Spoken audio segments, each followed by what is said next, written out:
পাঁচপাই পানসির মধ্যে কিন্তু চলে এসেছে মেহমান রেস্টুরেন্ট। সিলেটের কিন্তু পাঁচপাই এবং পানসি রেস্টুরেন্ট কিন্তু খুব ফেমাস এবং খুব ভালো কিন্তু চলতেছে তাদের সার্ভিসগুলো, এবং মানুষও অনেক বেশি এবং ঝামেলাও বেশি। সেই রকমই কিন্তু এখানে মেহমান রেস্টুরেন্ট চলে এসেছে।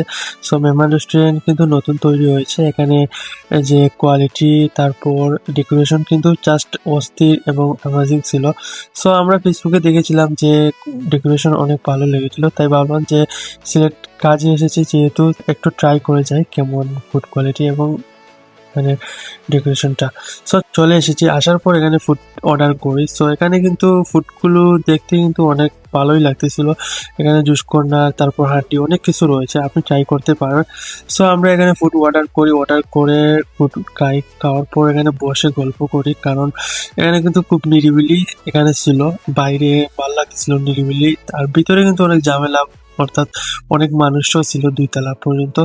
সব আমরা বাইরে বসে এখানে গল্প করি, আড্ডা দিই, কারণ আমরা যেখানে যাই না কেন ফ্রেন্ডরা মিলে একটু যখন খাই, খাওয়ার পর একটু বসে আড্ডা দিই, এবং আড্ডা দিতেই ভালো লাগে, কারণ এই সময়গুলো এখন পাবো কিন্তু 5 বছর, 10 বছর বা 2 বছর পরে কিন্তু এগুলো আর ফিরে পাবো না। সো আড্ডা দেওয়াই বেস্ট।